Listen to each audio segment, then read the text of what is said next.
Good morning India. दोस्तों नमस्कार।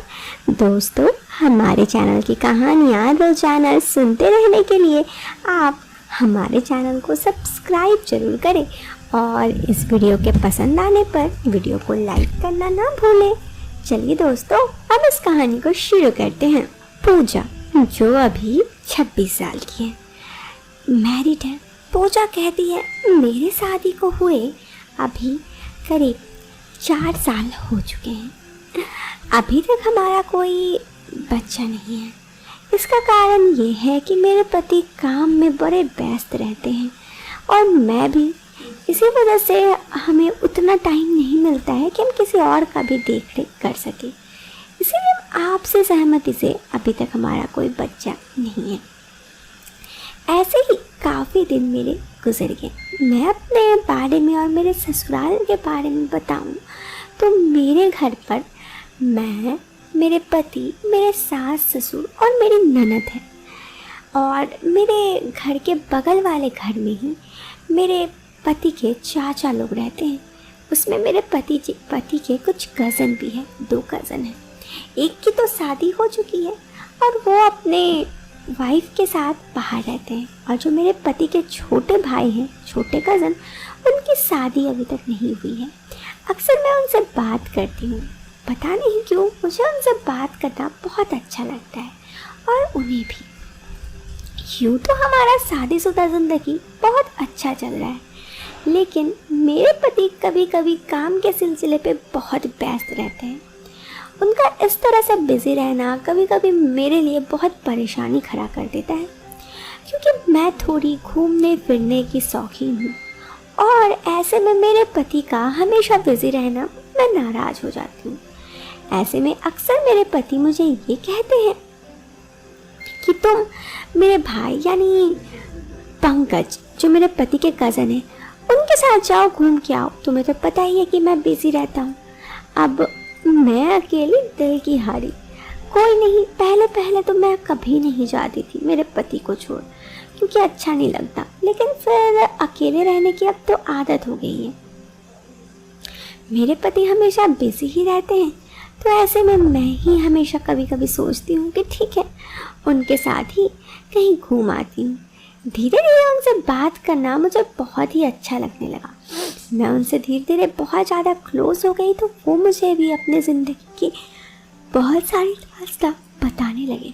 मैं उनसे कभी कभी अपने दिल की हर एक बात शेयर करती हूँ, तो कभी कभी वो भी अपने दिल की बहुत कुछ मुझसे शेयर कर बैठते हैं। ऐसे ही काफ़ी दिन गुजर गए और इन काफ़ी दिनों में मैं उनसे बहुत ही ज़्यादा क्लोज हो गई थी। अब तो ऐसा था कि अक्सर मैं उनके साथ कहीं कहीं घूमने जाती और वो भी मुझे हमेशा हर संडे घुमाने ले जाते। मेरे पति के साथ कुछ ऐसा था कि काम के सिलसिले पे वो बिज़ी रहते, तो ऐसे में ये अक्सर मेरे पति के जो भाई थे वो अक्सर मुझे घुमाने लेके जाते। हर संडे को कहीं घुमाने फिराने मुझे भी बहुत अच्छा लगता। इसी तरह मैं उनसे बहुत क्लोज हो गई। 1-2 दफ़ा मैंने उनसे उनकी गर्लफ्रेंड के बारे में भी पूछा था। वो हमेशा मुझे ये कहते कि नहीं, अभी तो सिंगल हूँ। लेकिन ना जाने क्यों मुझे ऐसा लगता कि कोई ना कोई उनके दिल में ज़रूर है। फिर ये सब तो अलग बात है। ऐसे ही काफ़ी दिन गुजर गए और मैं उनसे बहुत ही ज़्यादा क्लोज थी। उनके साथ घूमना फिरना मुझे बहुत पसंद था। एक दफ़ा मैं उनके साथ घूमने गई थी। उन्होंने मुझे कहा कि भाभी अभी तो आप फ्री हैं। मैंने कहा हाँ भाई, मैं कौन सा तुम्हारे जैसा बिज़ी रहती हूँ, मेरे पति के जैसा मैं तो बिज़ी नहीं रहती, मैं फ्री ही हूँ। तो वो मुझे बताने लगे कि यहाँ पे एक मूवी लगी है, चलिए हम देख के आते हैं। मैंने कहा ठीक है, चलो चलते हैं। उसके बाद मैं उनके साथ एक मूवी देखने चली गई।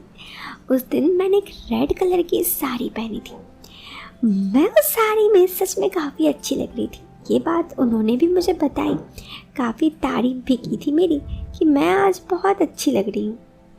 मैंने भी कहा थैंक यू। ऐसे ही काफ़ी देर बीत गए। मैं उनके साथ घूमते घूमते मूवी देखी। फिर हम दोनों मूवी देखने के बाद थोड़ी बहुत इधर उधर घूमे। ऐसे ही शाम हो गई। मैंने कहा चलिए अब चलते हैं, बहुत देर हो गई। तो उन्होंने कहा कहाँ जाना है? मैंने कहा घर नहीं जाना क्या? तो इस पर वो कहे कि घर तो जाना है, लेकिन अभी क्यों? मैंने कहा अरे घर नहीं जाएंगे तो क्या होगा, मेरे पति तो आ जाएंगे। उन्होंने कहा अरे आपके पति नहीं आएंगे, चलिए। तो फिर मैं उनके साथ रात में, उस वक्त करीब 7 बज रहा था, हम दोनों एक शॉपिंग मॉल में गए और फिर वहाँ पे कुछ सामान शॉपिंग किए। उन्होंने मुझे कहा मुझे पता है आप अक्सर बहुत मिस करती हैं शॉपिंग वगैरह, इसलिए मैंने आपको लेके आया। मैंने कहा थैंक यू। मुझे उनका इस तरह बात करना बहुत ही अच्छा लग रहा था। ऐसे ही काफ़ी देर बीत गया और फिर हम दोनों शॉपिंग मॉल से निकलकर अब मैंने कहा अब तो घर चलिए। उन्होंने कहा अब भाभी आपको एक बात पता है? मैंने कहा क्या? अभी तक तो नहीं पता, अब बताएंगे तभी ना पता चलेगा। इस पर वो बोले कि मैं ना आज बहुत ही ज़्यादा खुश हूँ। मैंने कहा क्यों, सैलरी वगैरह बढ़े आपकी? तो उन्होंने कहा सैलरी नहीं भाभी, लेकिन फिर भी मैं बहुत खुश हूँ। मैंने कहा तो बताइए तो फिर आखिर हुआ क्या? इस पर वो मुझे बताए कि वो जहाँ पर जॉब करते हैं वहाँ पर एक लड़की है, वो उन्हें बहुत दिन से पसंद करते हैं और आज फाइनली उन्होंने उस लड़की को प्रपोज किया तो उस लड़की ने भी हाँ कह दिया। मैंने कहा वाह ये तो बड़ी खुशी की बात है, तो आप उस लड़की से मिलाइए। तो उसने कहा देवर जी ने यानी पंकज ने कि हाँ भाभी उसी को मिलाने वाला हूँ आपसे, इसीलिए ही तो जल्दी जल्दी आया हूँ। मैंने कहा वाह आपने तो बड़ी अच्छी दिमाग लगाई। उसने कहा हाँ दिमाग तो है मेरे पास। इस पर हम थोड़ी बहुत ऐसे ही मुस्कुराए और उसके बाद हम दोनों ही वहाँ से आ गए। फिर लगभग शाम के 8 बजे उसकी गर्लफ्रेंड आई। मैं उसकी गर्लफ्रेंड से मिली, वो भी मुझसे मिल काफ़ी खुश थी। उसके बाद 1-2 दफ़ा ऐसा ही हुआ, वो मैं मेरे देवर पंकज के साथ घूमने जाती और वहाँ वो अपनी गर्लफ्रेंड को बुलाता। इस तरह मुझे भी बहुत अच्छा लगता, उसे भी बोर नहीं होता, मुझे भी मानो ज़िंदगी में कोई मिल सा गया था। ऐसे ही काफ़ी दिन गुजर गए। इन काफ़ी दिनों में मैं पंकज की गर्लफ्रेंड से कई बार मिल चुकी थी, लेकिन इन सब में एक अजीब बात ये थी कि हमेशा मुझे कभी कभी ऐसा लगता कि वो पंकज को धोखा दे रही है। एक बार मैंने ये सारी बातें पंकज को बता दी कि मुझे लगता है कि वो तुम्हें धोखा दे रही है। उस पर उसने मुझे कहा क्यों भाभी आपको ऐसा क्यों लगता है? मैंने उससे सारी बातें कह दी। फिर पता नहीं क्यों जब से मैं उसकी गर्लफ्रेंड से मिली थी मुझे उसकी गर्लफ्रेंड से एक अजीब तरह का जलन होता था। धीरे धीरे मुझे यह एहसास हुआ कि मेरे दिल में पंकज के लिए बहुत कुछ फीलिंग्स है और क्योंकि ये फीलिंग्स मैं उसके सामने बयां नहीं कर पाती थी, इसीलिए जब भी मैं उसकी गर्लफ्रेंड से मिलती थी मुझे बड़ा जेलसी होता था। फिर धीरे धीरे मुझे ये एहसास हुआ कि मुझे उससे दूर चला जाना चाहिए, क्योंकि अगर मैं उससे दूर नहीं जाऊंगा तो मैं उससे इसी तरह से क्लोज होता रहूँगा।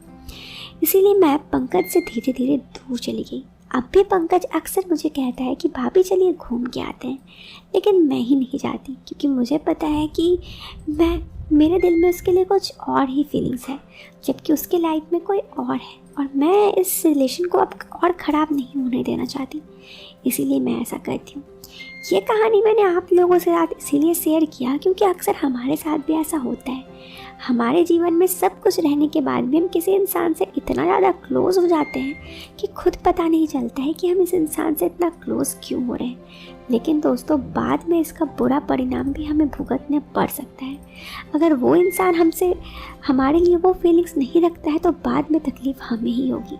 इस कहानी को आपको बताने का मतलब भी मेरा यही था कि अगर आपके दिल में भी किसी ऐसे इंसान के लिए फीलिंग्स है जिसे आपको पता है कि वो कभी आपका हो ही नहीं सकता, तो उस इंसान से दूरी बना देना ही अच्छा है, क्योंकि जब दिल टूटता है तो तकलीफ़ आपको ही होती है।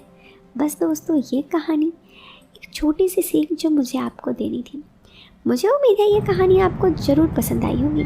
तो इस वीडियो के पसंद आने पर आप इस वीडियो को लाइक कर सकते हैं और चैनल पे पहली बार आए हैं तो बेशक चैनल को सब्सक्राइब करें। मिलते हैं फिर एक नए वीडियो में एक नया इंटरेस्टिंग टॉपिक के साथ। Till then bye bye.